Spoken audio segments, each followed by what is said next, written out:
Well, we're getting ready to roll into our second day of chopping, but before we do, we're gonna go ahead and get the cows fed. We got corn running, got both the mixer wagons set up, and we're gonna start loading feed with the new to us payloader. 624K2. The other one's a 624K. I think they had like 2 or 3 of these models, different K models. They had the early ones and then the later ones and then these 2s here. So we better get feeding here so that we can get the chopper serviced up and get chopping. Gonna be another nice, beautiful day here.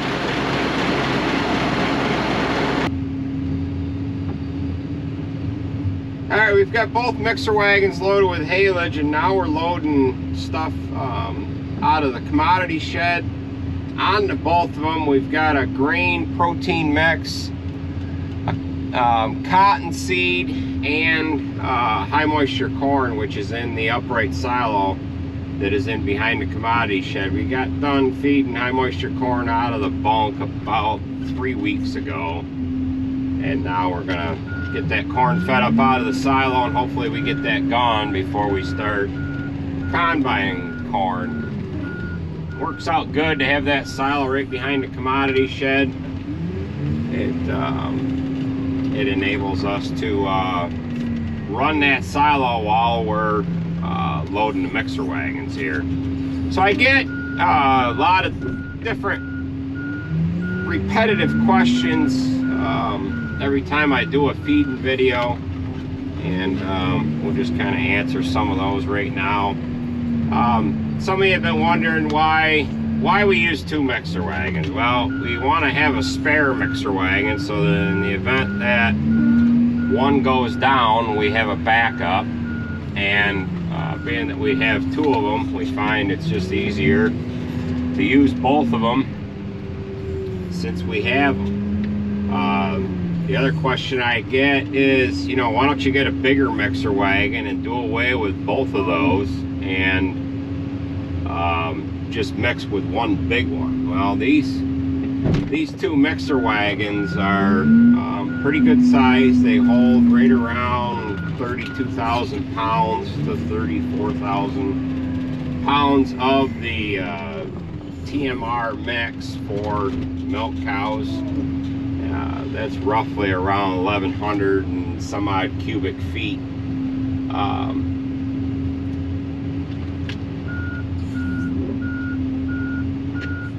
Yeah, it's just over 1,100 and some odd cubic feet. I had to do some math there quick in my head. So they're pretty good sized mixer wagons. They are both 1,200 Ts.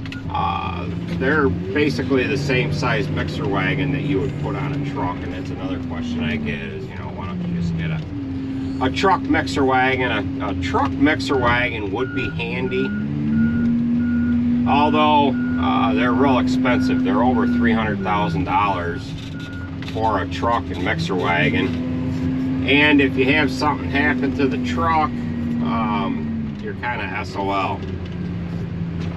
If we have a problem with one of the tractors, which is very rare, I mean, anything that you would have happen to the truck too, I mean, you can fix it pretty quick, unless it's, you know, a axle problem or whatever like that. But if we have a problem with one of these power units, it's on the front of one of these mixer wagons, we can just pull the tractor off and put another one on and, you know, continue on. Again, that does not happen that often. Once in a while we'll run into a minor issue, and it's, you know, you could basically have it fixed in a couple of hours and really you don't lose much time at all anyways. If it's an alternator or something, you can kind of limp through and get done with feeding, fix it, and then it's ready to go for the next time you feed. So we'll have these mixer wagons loaded up here in a minute, and then we'll feed both of them off, and I'll explain a couple other things while we're feeding the feed off here. I know I'm kind of not really paying attention to things, but I'm doing math in my head as we dump the ingredients on the mixer wagon. Now we have a feed sheet right here. You can't quite see it, but I can show it to you when we go to get out of the mixer wagon. We have a nutritionist that we work with, and he samples the feed every other week or so, at least once a month, and based upon the feed values, if you will, of what we're feeding, he balances the ration accordingly. Like, for example, we switched from high moisture corn that was in the bunk to high moisture corn that was in the silo. The moisture was a little different, and that changed up the dry matter and the intakes on all of the other ingredients that we're putting into the mix here. And we also are into corn silage that's in the back of the bunk that was from 2019, so we had to adjust for that as well.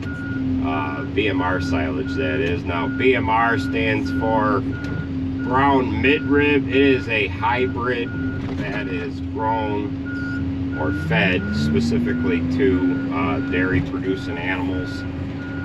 It's a little higher in digestibility, meaning that the cow is able to utilize more of the actual plant itself compared to regular corn silage. So we've got everything loaded out of the commodity shed. Now I'm going to start loading corn silage. We're feeding two different types of corn silage. Again, one is BMR, which stands again for brown midrib, and then we're feeding just a regular conventional silage. Now there's corn that's grown somewhat specifically for cutting for corn silage, and then there's corn that's kind of grown specifically for grain. And really the only differences between the two of them are the grain corn has a tendency to grow a little shorter, and it more or less emphasizes on just the grain itself. In other words, the plant puts all of its energy into just the grain. And then the varieties that are grown more or less specifically for corn silage, that hybrid, if you will, is mainly grown, it'll grow the plant will have a tendency to be a little taller, which your yield is not really based upon the height of the corn. It's based upon the girthiness of the actual stalk itself. They're actually making hybrids or breeding corn to grow shorter and a little more stoutier, and they're finding that they can get just as much yield out of the shorter grown corn than they can the real tall stuff. And the reason why they're starting to lean towards that is basically for standability. There's issues with corn as it gets to full maturity. We run into these hurricanes that come into the fall time here, and the wind can blow this corn down, and once it's to full maturity and at its maximum height, it is somewhat vulnerable. So that's what they're starting to emphasize on now. So when you see this shorter corn, you might say to yourself, boy, that's not going to yield much. And we're finding that yield has nothing to do with the actual height of the corn stalk. So we've got these mixer wagons just about loaded, and we're going to go ahead and get them fed off here, and I'll join back up with you once we get feeding these loads off here. We're feeding 12 loads. I'll end up loading up 12 loads this morning, and then one of my nephews or one of my brothers will load up a load of feed here this afternoon to be fed to the cows. We're feeding around 250 to 260,000 pounds of feed a day. So we'll join up with you here in a second once I get feeding these off.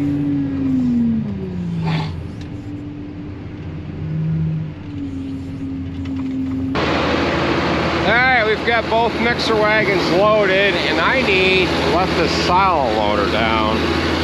So we've got a power winch on this silo, and the switch is right here in this back part of the bay in the commodity shed. So that enables us to run the silo without having to walk all the way around out back there to crank the silo down. So we're gonna go over and grab the red mixer. I'm gonna shut the PTO off on this one here. We'll get the red one fed off first, and then we'll come over and we'll grab this one and we'll feed this one off. Well, we'll get this load fed off here. We've got 3 different rations that we feed to the milk cows. 2 different rations that we have for the dry cows, and then we've got 3 different rations for the heifers.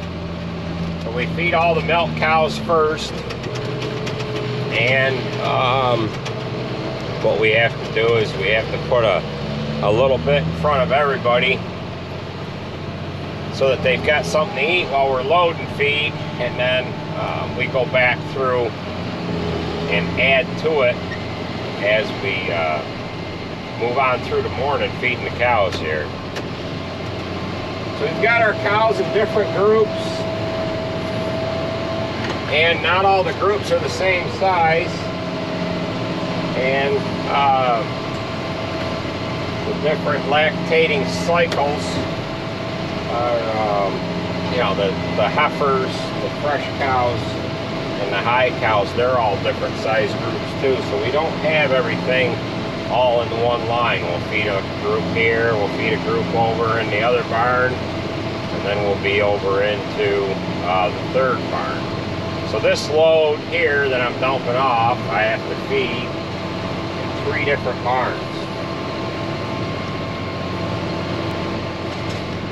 It's just how we have things set up. It's a fresh cow load, so we've got some of the fresh cows that are in behind the parlor. They're easier to keep an eye on, and we've got fresh cows that are in this one particular group that we're feeding here. It's on the far side of barn 5 here, and they're more or less strategically placed and easier to do herd checks on just before they get milked in the morning. They're going to get milked in about 40 minutes, half hour to 40 minutes. One of my brothers will be able to walk through them here first thing if they haven't walked through them already, and check them over before they end up going into the parlor. And then the group that's over in the furthest barn over, that group, they're coming into the tail end of their fresh cycle, and then they'll get moved into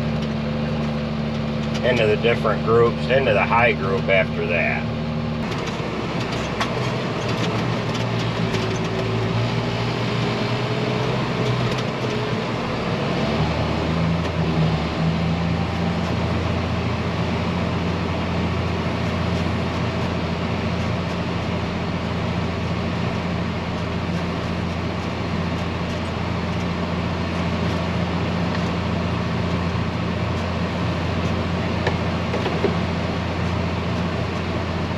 Now we're coming into barn 6, which is in behind the parlor.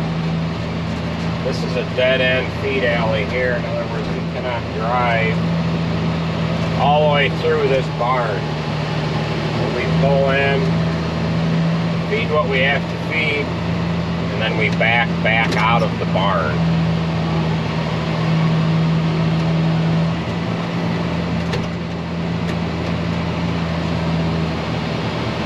The holding area is right directly in front of us. I have to open up a gate unless one of the guys end up meeting me there. Usually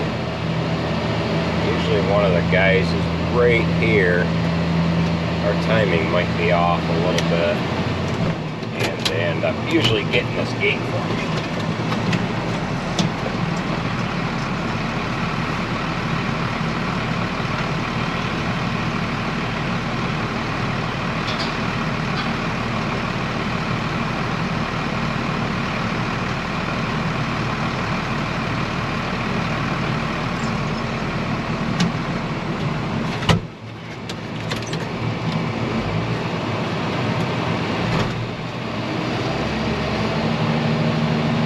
Everybody wants to see the parlor. Well, there's the back side of the parlor. See the group of cows in front of the crowd gate. And I'm feeding off a box stall right now that's used for sorting cows. We'll have to go and close that gate.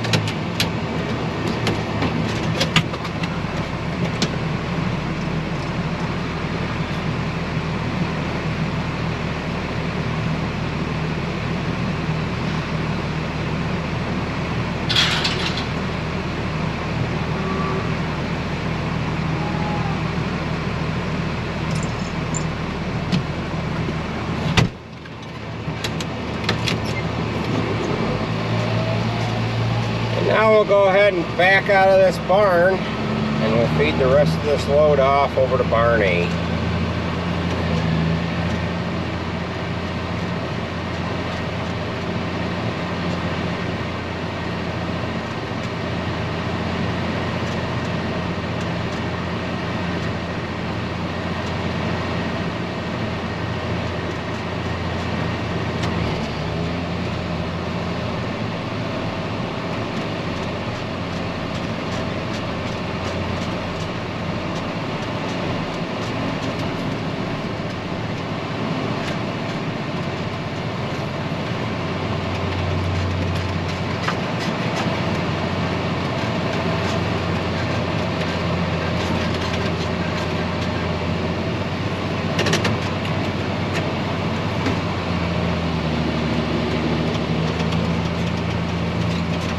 That barn there, right about where I stopped with the mixer wagon when we originally built the parlor, that building was only that long. You can kind of see the red sheet metal up in the ceiling. And we have added on to that barn 3 times now. We just recently added on the last little part of the addition there 2 years ago. Or was it last year? I forget which now. But we're pulling into barn 8 here. In this barn, on this one end where you still see the feed there, we've got non-lactating heifers. These heifers here are bred, but they haven't had a calf yet. And then the rest of the barn from this point forward here to the west is all milk cows. This barn here, we added on to this one twice, I believe. And the original part started, well, I could be wrong, we might have added on to this one 3 times as well. We added on up here where the crossover is, from the crossover to the west. We added on that portion, and then the portion in behind us here. I think we built this barn in 2008, I believe. If memory serves me correctly here,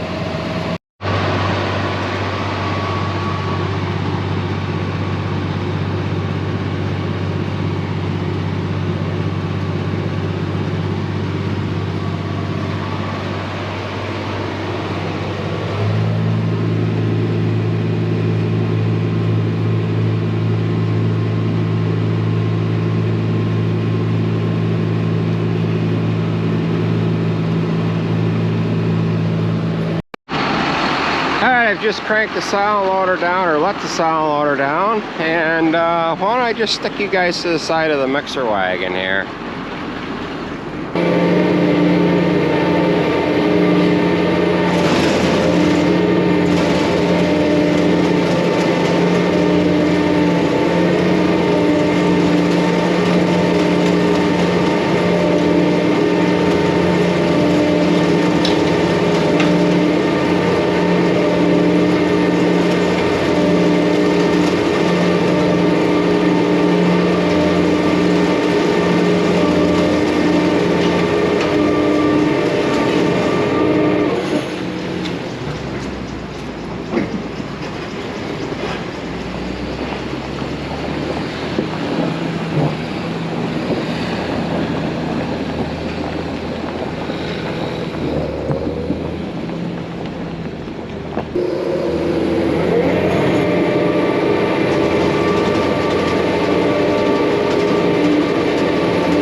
Got that fed off. Now we're gonna come back in here, let this silent loader down, and we are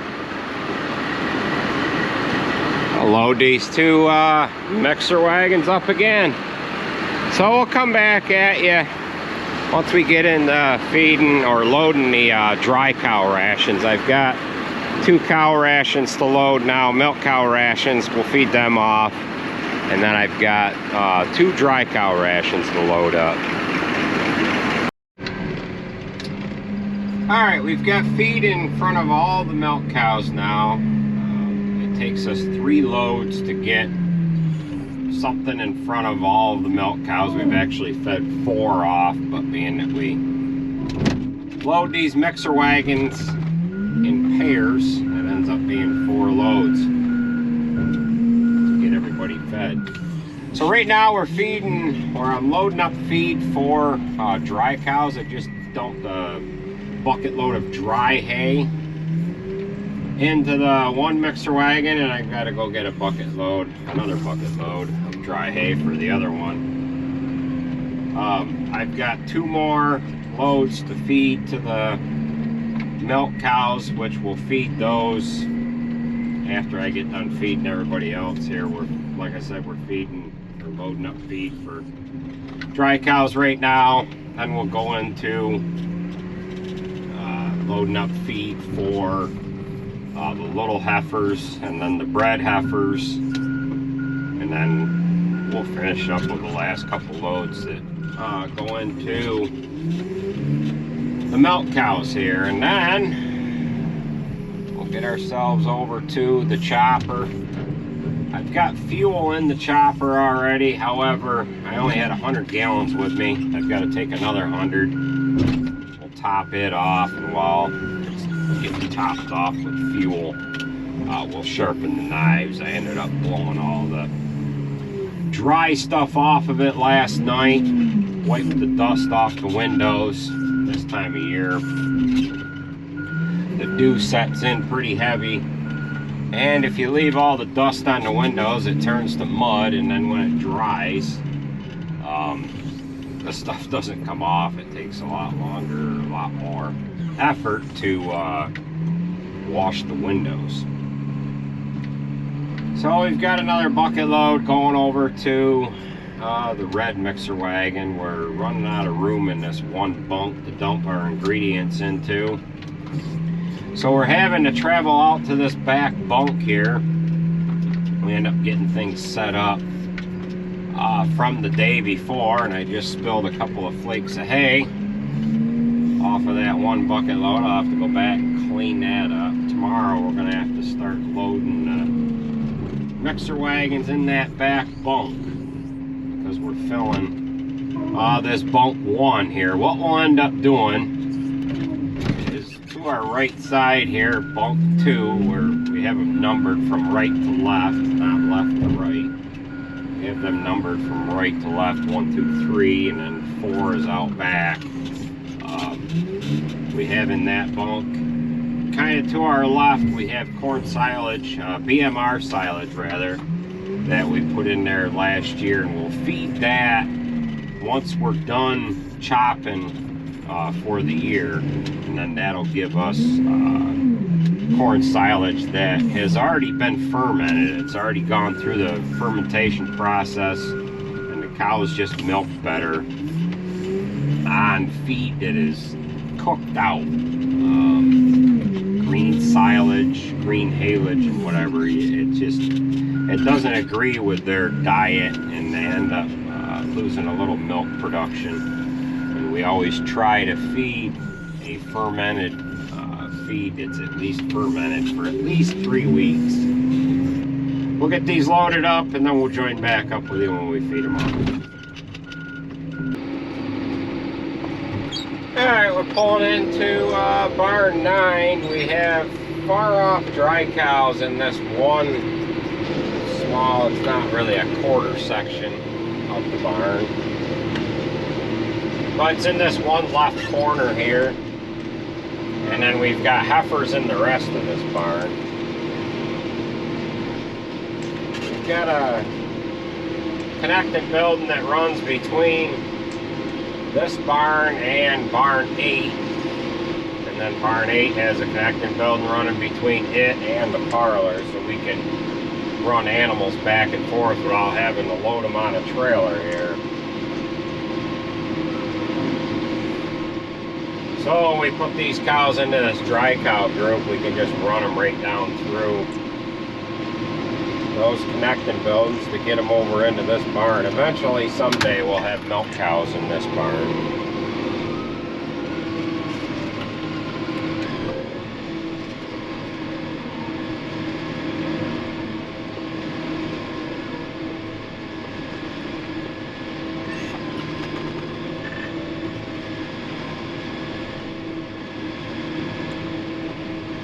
There you can see the heifers are rushing up to the headlocks. They want to get fed, and they're going to get fed here next. So we've got to park this mixer wagon, grab the other one, feed that one off, and then we'll load up and get over here and get them fed.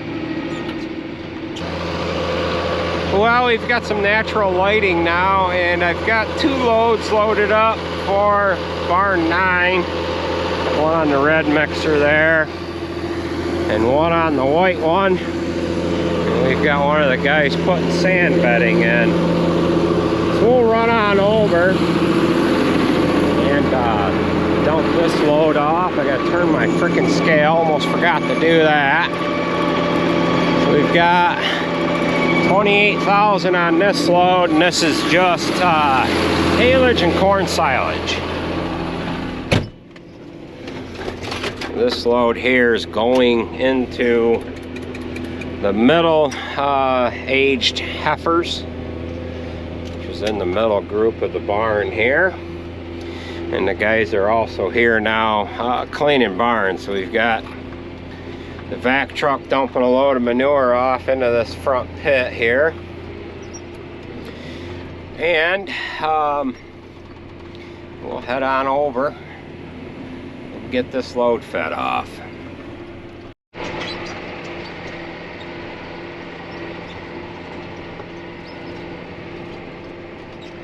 That there's the bedding truck there, and what he's doing is he's waiting for that group of cows to go into the parlor, and then while they're into the parlor getting milked, he'll end up dumping the sand off into the stalls. We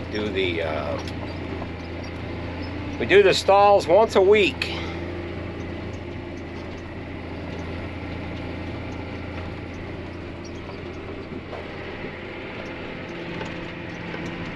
So we're feeding this load off in the middle of the barn. We'll feed from here down through about 2/3 of the way, and then we'll back up, feed the rest of the load off on the other side of the barn here. So the guys are here now, and what they're doing is they're cleaning the barn with the vac truck.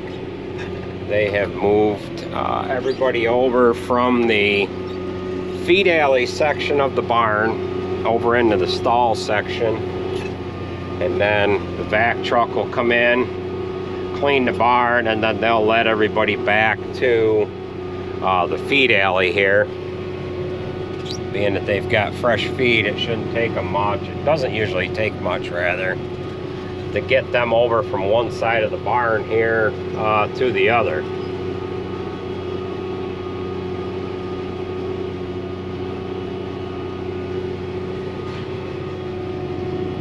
All of our other barns, except for the barns across the road, have alley scrapers in them. So the other 3 barns that are on this side of the road have alley scrapers. And this one has to be cleaned with the vac truck because we don't have scrapers in here yet.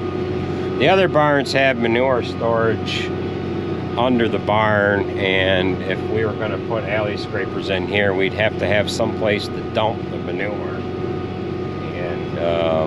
We would either have to dump it into a small reception pit and pump it to the lagoon, or truck it from a reception pit to the lagoon. So we've got to set ourselves up with something like that here eventually if we ever get to the point where we're milking cows out of this barn.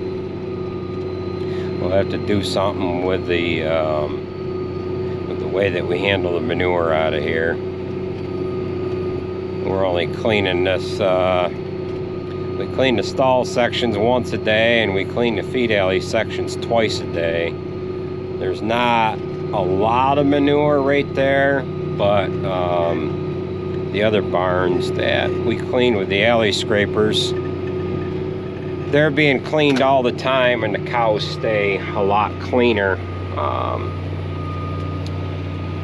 In the barns they have the alley scrapers. As you can see, them dry cows right there, they're pretty clean. The heifers, they're decent. They're not dirty, but it's just better for foot health and cleanliness of the animal to try to keep the barn as clean as you can get it. And by cleaning 3-4 times a day with a vac truck or a skid steer is just not enough.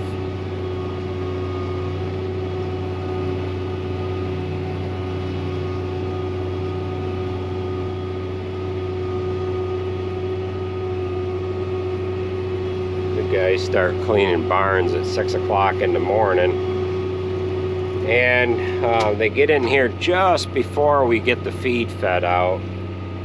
If we start feeding these any earlier, you have a real hard time moving the animals from one side of the barn to the other if they have feed in front of them. So we wait for them to get the animals moved or out of the way, feed them, and then when they go to move the animals back, the animals will actually move themselves because they naturally want to come to the feed. So we've got just a little bit left to dump off, and then this mixer wagon will end up having a milk cow load of feed loaded onto it, and that'll be the last load that I'll have to mix up here this morning. So we've got the red mixer with a heifer load on it, and we'll have to load that one up with another heifer load, and then that'll be it. Well, we just got done dumping the last load of feed over into barn 9 there, and we are driving by auction row here. I've gotten some comments here in the last couple of videos, you know, why don't you put all your equipment inside? Well, we don't have a building big enough on the farm here to put everything inside. Most of the stuff is seasonal. In other words, we're using it from time to time, and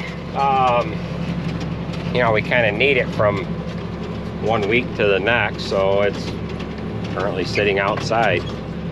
The tedders, stuff like that, we're done with that stuff. The older tractors, we'll end up putting them away here eventually once we get the time. We do have some barns that are on different farms that are a little farther away, that will end up parking stuff in for the winter. The manure equipment stays outside because we use it all the time, and it just takes a lot of time to put this stuff away if you're using it from one day to the next or 1 week to the next.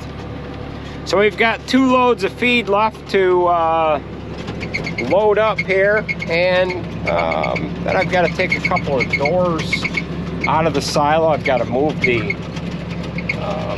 silo unloader down here in that silo right there, and then we'll get to the chopper.